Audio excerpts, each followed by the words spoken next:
श्री राम दोस्तों, ऋषि अष्टावक्र ने राजा जनक से क्यों कहा कि अब तुम राज्य भी करो और आत्म ज्ञान का आनंद भी लो। गुरु अष्टावक्र और आत्मज्ञानी राजा जनक की कथा। उस सपन के बाद कैसे हुआ राजा जनक को आत्मज्ञान, जानिए। मिथिला नामक देश में एक महाप्रतापी राजा हुए। उनका नाम महाराज जनक था। महाराज जनक को आत्मज्ञान के बारे में बहुत जिज्ञासा थी और इस पर चर्चा के लिए उनके दरबार में हमेशा विद्वानों की महफिल बनी रहती थी। पर राजा जनक को जिस आत्म ज्ञान की तलाश थी उसके बारे में कोई विद्वान उन्हें संतुष्ट नहीं कर पाया था। उन्हीं दिनों की बात है जब राजा जनक ने एक रात में सोते हुए एक सपना देखा कि वो अपने बहुत सारी सेना के साथ जंगल में शिकार खेलने के लिए गए हुए हैं।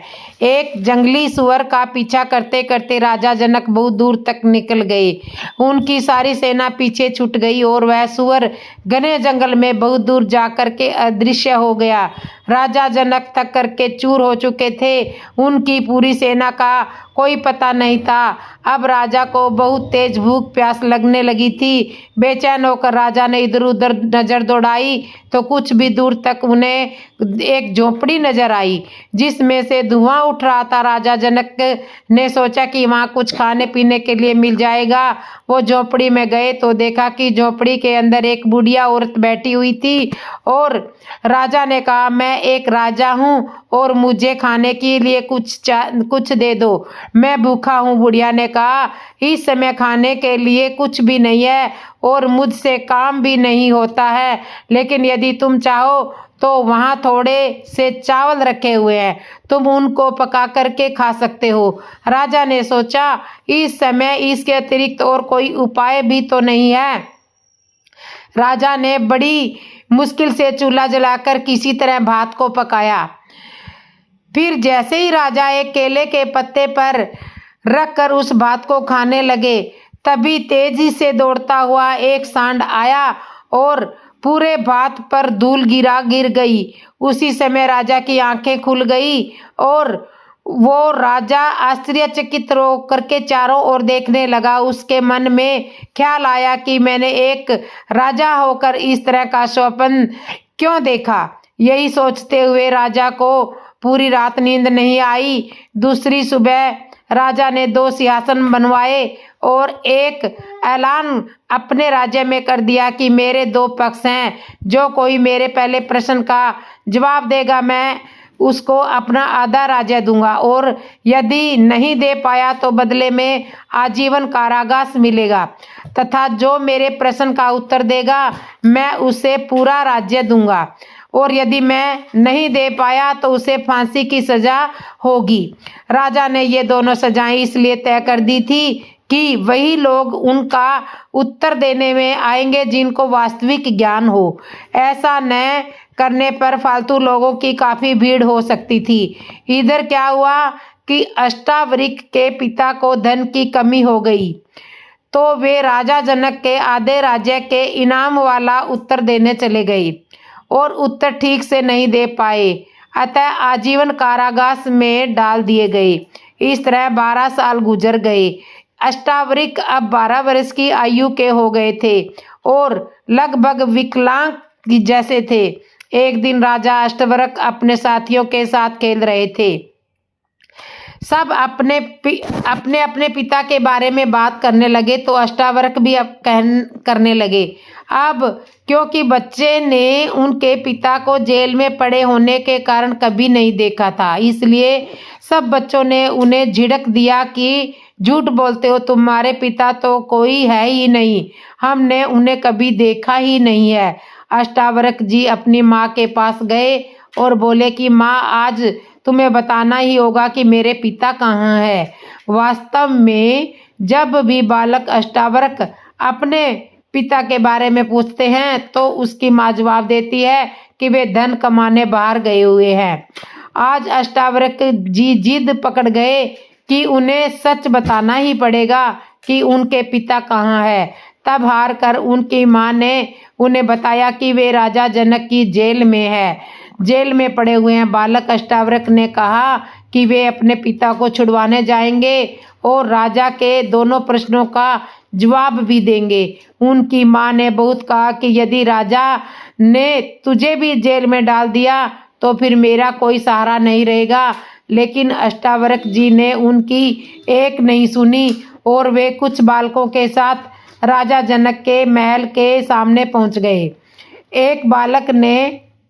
एक बालक को महल की तरफ घुसते हुए देखकर दरबान ने उन्हें झिड़का, हे बालक, कहाँ जाते हो? अष्टावक्र बोले, मैं राजा जनक के प्रश्नों का उत्तर देने के लिए आया हूँ, मुझे अंदर जाने दो। दरबान ने बालक जानकर उन्हें रोकने की बहुत कोशिश की। तब अष्टावक्र ने कहा कि वो राजा से उसकी शिकायत करेंगे, क्योंकि राजा ने ये घोषणा कराई है कि कोई भी उनके प्रश्नों का उत्तर दे सकता है। यह सुनकर दरबान डर गया। वो समझ गया कि ये बालक तेज है, यदि इसने मेरी शिकायत कर दी तो राजा मुझे दंड दे सकते हैं, क्योंकि ये बालक सच कह रहा है। उसने अष्टावक्र को अंदर जाने दिया।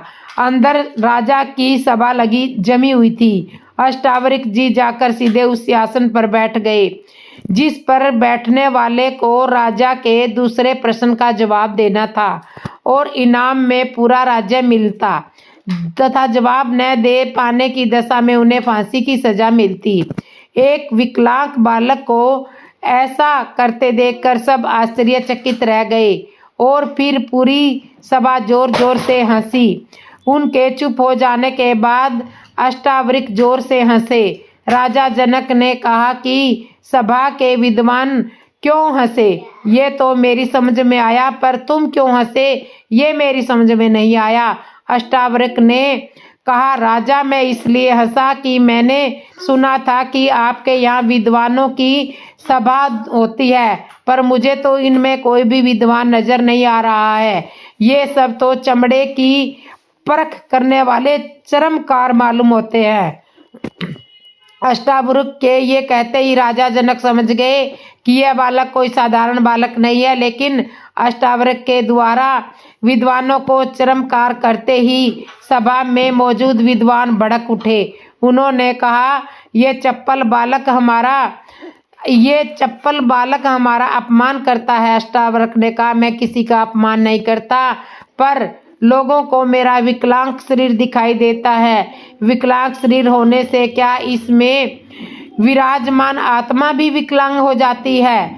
क्या किसी भी ज्ञान का शरीर से कोई संबंध है? उनकी ये बात सुनकर पूरी सभा में सन्नाटा छा गया। राजा जनक ने उनकी बात का समर्थन किया। राजा जनक समझ गए कि बालक के रूप में ये कोई महान ज्ञानी आया है। ये बोध होते ही जनक अपने सिंहासन से उठकर कायदे से अष्टावक्र के पास पहुंचे और उन्हें दंडवत प्रणाम किया। अष्टावक्र बोले, पूछो क्या पूछना है। जनक ने अपना पहला प्रश्न किया। उन्होंने अपने सुअर के शिकार वाला सपना सुनाया और कहा कि स्वप्न व्यक्ति की दशा और सोच पर आधारित होते हैं। कहाँ मैं एक चक्रवर्ती राजा और कहाँ वो दीन दशा दर्शाता हुआ सपना जिसमें मैं लाचारों की तरह परेशान था, इसमें क्या सच है? एक चक्रवर्ती राजा या वो स्वप्न? अष्टावक्र हंसकर बोले, न ये सच है न वो स्वप्न सच है। वो स्वप्न 15 मिनट का था और जो ये तुम राजा हो ये स्वप्न 100 या 125 साल का है। इन दोनों में कोई सच्चाई नहीं है। वो भी सपना था, ये जो तुम राजा हो ये भी एक सपना है ही सपना ही है, क्योंकि तुम्हारे मरते ही ये सपना भी टूट जाएगा। इस उत्तर से पूरी सभा दंग रह गई।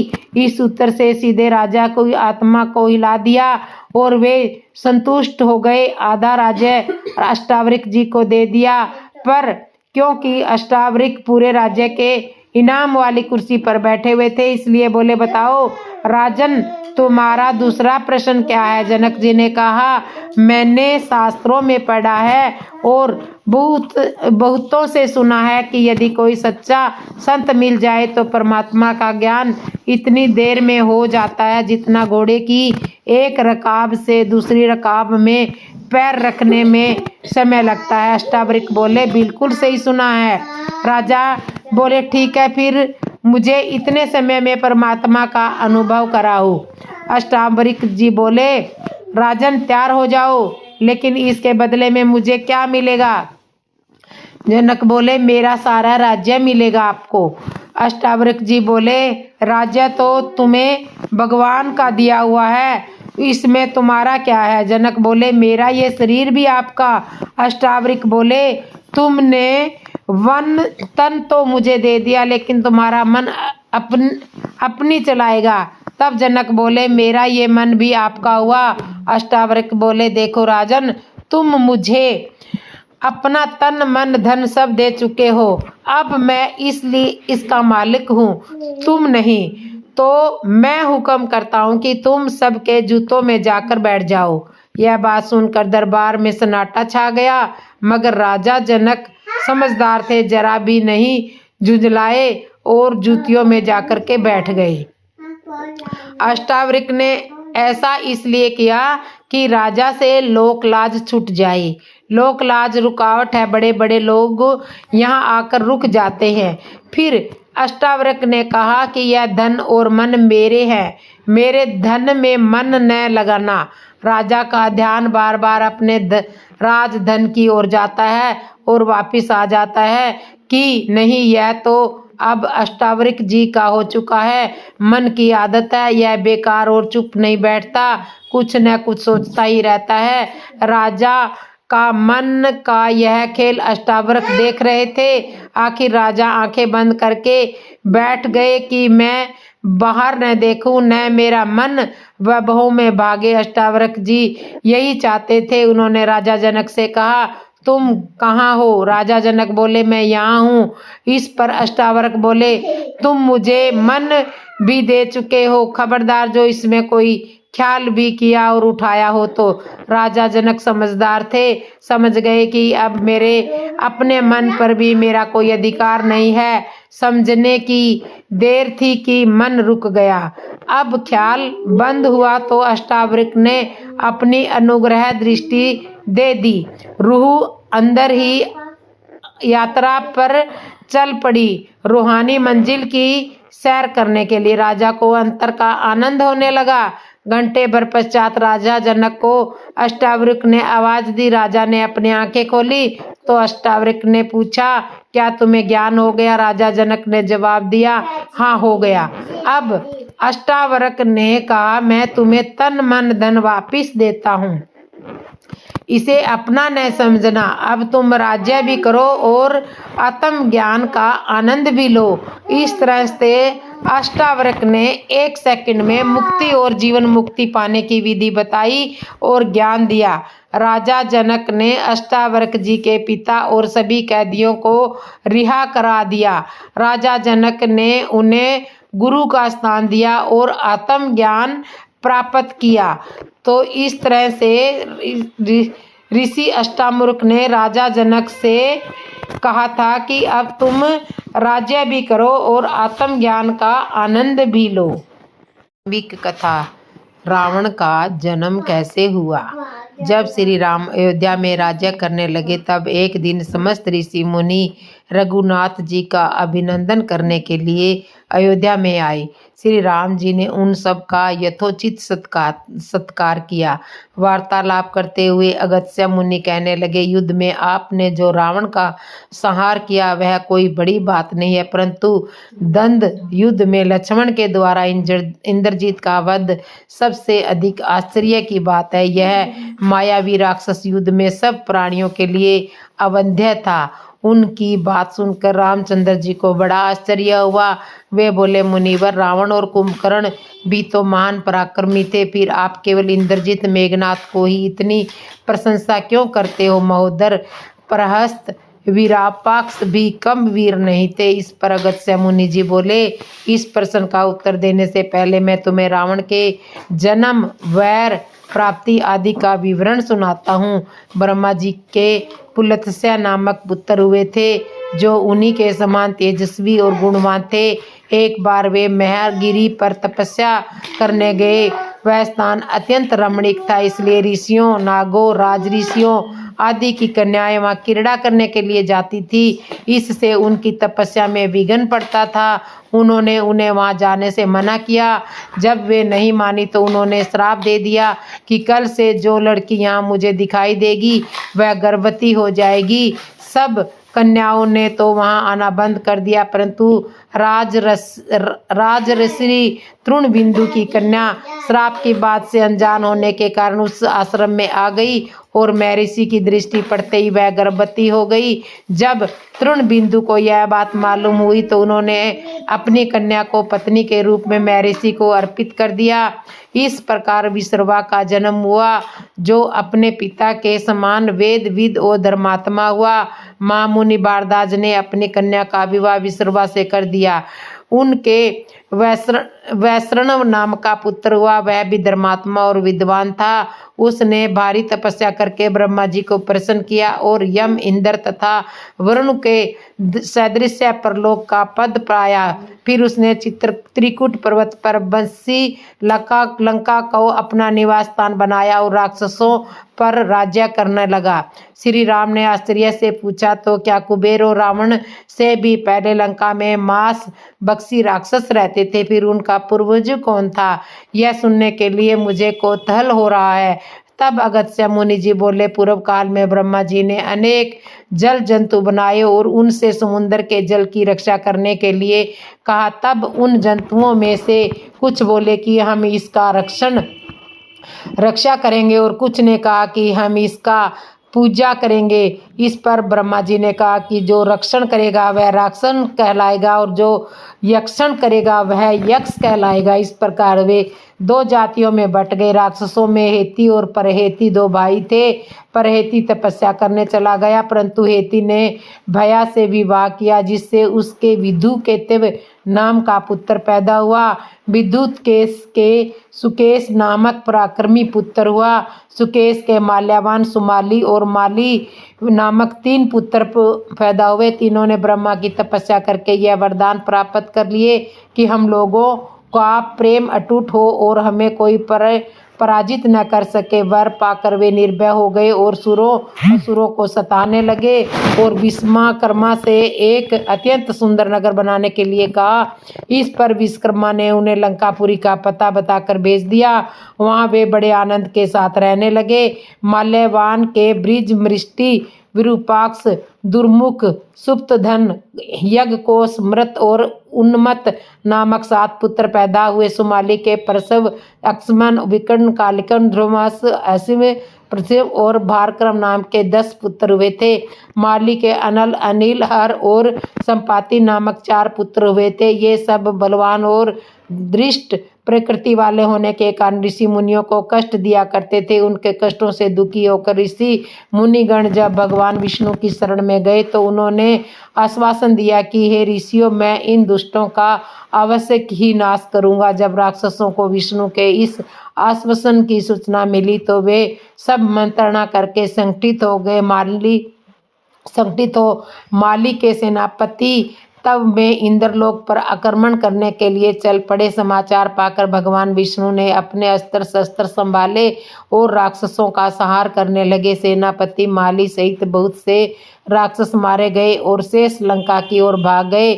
जब भागते हुए राक्षसों का भी नारायण संहार करने लगे तो माल्यवान क्रुद्ध होकर युद्धभूमि में लौट पड़ा और भगवान विष्णु के हाथों अंत में वह भी काल का ग्रास बना। शेष बचे हुए राक्षस सुमाली के नेतृत्व में लंका को त्याग कर पाताल में जा बसे और लंका पर कुबेर का राज्य स्थापित हुआ। अब मैं तुम्हें रावण के जन्म की कथा सुनाती हूँ। राक्षसों के विनाश से दुखी होकर सुमाली ने अपनी पुत्री केकसी से कहा कि पुत्री, राक्षस वंश के कल्याण के लिए मैं चाहता हूँ कि तुम परम पराक्रमी महर्षि विश्रवा के पास जाकर उनसे पुत्र प्राप्त करो। वही पुत्र हम राक्षसों की देवताओं से रक्षा कर सकता है। तो इस तरह से रावण का जन्म हुआ था। ताड़का कौन थी, जानिए। जिसके बाद के लिए विश्वामित्र को राम लक्ष्मण को लेके जाना पड़ा। जिसके वध के लिए स्त्री के रूप में ताड़का का स्त्री के रूप में ताड़का का नाम घोर पाप है और पाप को नष्ट करने में कोई पाप नहीं होता। हे राम, तुम इस पापिनी का संहार कर दो। प्रातःकाल स्नान, संध्या, उपासन आदि कार्यों से निवृत्त होकर राम और लक्ष्मण गुरु विश्वामित्र के साथ सरिता तट पर पहुंचे। एक वनवासी मुनि ने विश्वामित्र के साथ 2 सुकुमार बालकों को देखा तथा उनका परिचय प्राप्त करके वे एक छोटी सी सुंदर नौका को लेकर के आए और विश्वामित्र से बोले, हे मुनिराज, आप इन सुकुमारों के साथ इस नौका पर बैठकर सरिता पार कर लीजिए।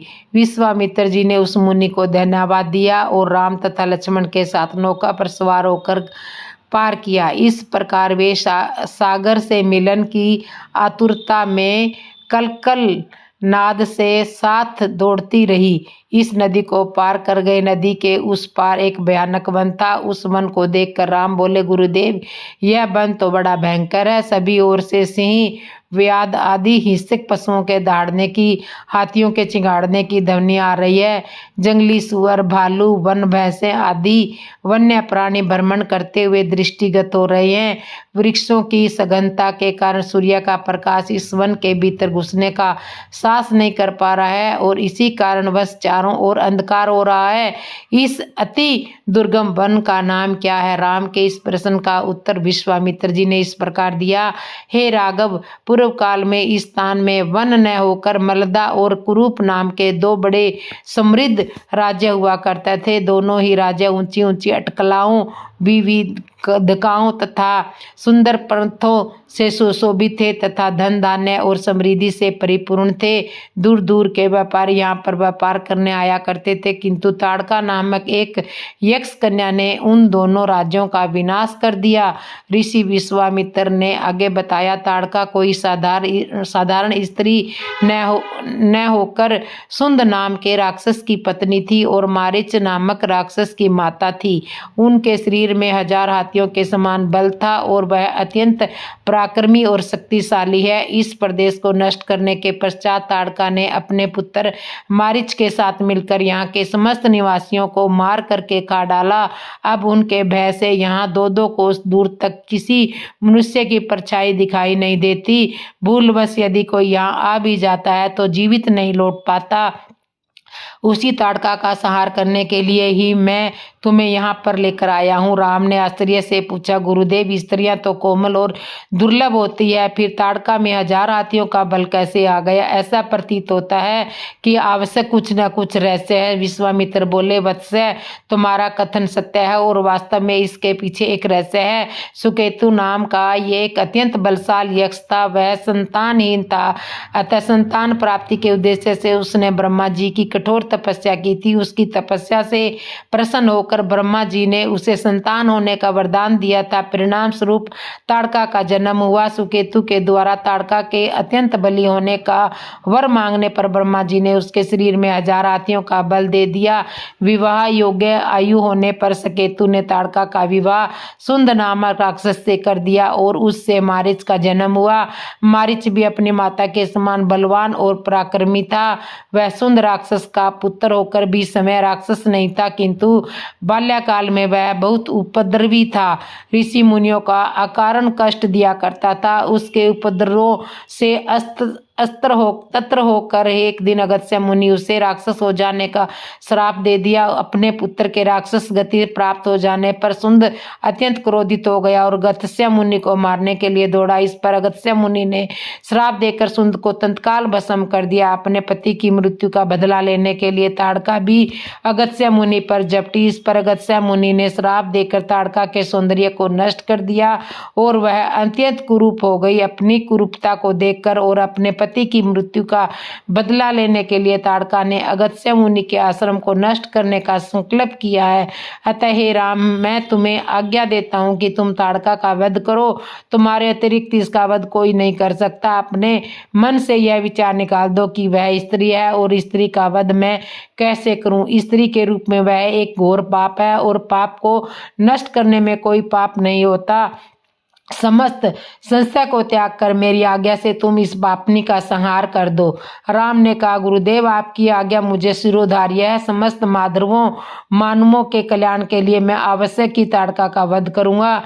इतना कहकर राम ने अपने धनुष पर बाण रखकर उसकी प्रेतचा को कान तक खींचकर भयंकर टंकार किया। टंकार की उत्पन्न ध्वनि से समस्त वन प्रांत गुंजायमान हो उठा। वन्य प्राणी भयभीत होकर इधर उधर भागने लगे। इस प्रकार की अप्रत्याशित बल खलबली मची देखकर ताड़का क्रोध से भर उठी। मनुष्यतान ने राम को देखते ही इस विचार से कि कोई अपचारिक कुमार उसके साम्राज्य पर अधिपत्य करना चाहता है, वह क्रोध से पागल हो गई। राम पर आक्रमण करने के लिए वह तीव्र गति से उन पर झपटी। ताड़का को अपनी ओर आते देखकर राम ने लक्ष्मण से कहा कि हे सुमित्र, ताड़ के वृक्ष जैसी विशाल और विकराल मुख वाली इस राक्षसी का शरीर कितना कुरूप है।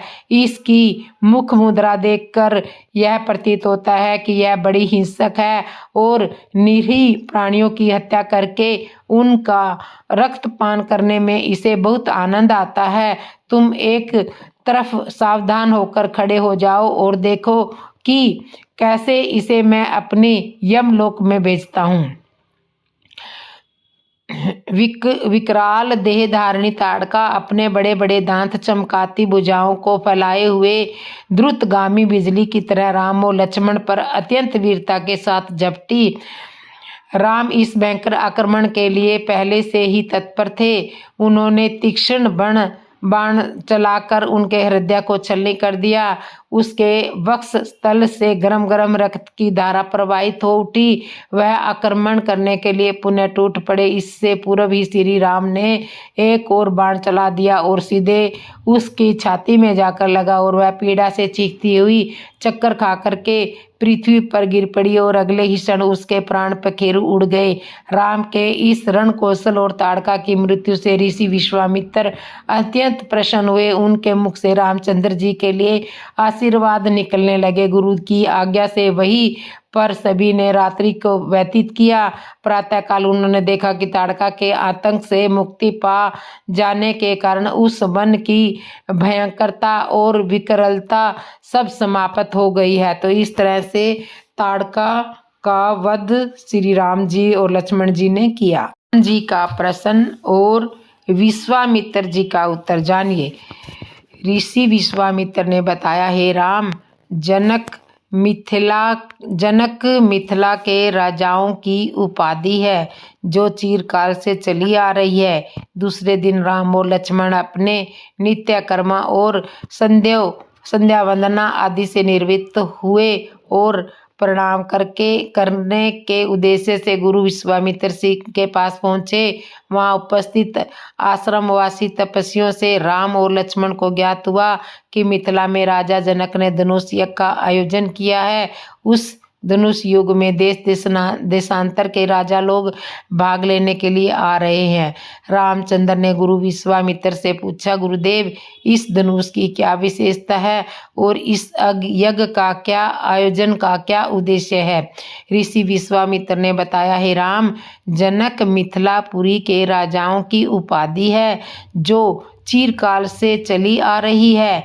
प्राचीन काल से किसी समय देवरात नामक पूर्व पुरुष ने बड़ी निष्ठा और श्रद्धा के साथ यज्ञ किया था, जिसमें उसने देवताओं को भी आमंत्रित किया था। देवताओं ने देवरात के इस यज्ञ से प्रसन्न होकर उसे पिनाक नाम का धनुष प्रदान किया था। यह धनुष अत्यंत सुंदर, भव्य और गरिमामय है और साथ ही साथ यह बहुत भारी शक्तिशाली भी है। बड़े बड़े बलवान, पराक्रमी और रणकुशल योद्धा तथा सूरवीर इस पर प्रियतचा चढ़ाना तो दूर से उठा भी नहीं सकते हैं। अपनी एकमात्र रूपवती एवं लावण्यमयी कन्या सीता के स्वयंवर के लिए मिथिला नरेश ने प्रतिज्ञा की है कि जो भी पराक्रमी वीर इस राजकुमार या राजा इस धनुष पर प्रत्यचा चढ़ा देगा, उसके साथ वे अपनी कन्या का विवाह कर देंगे।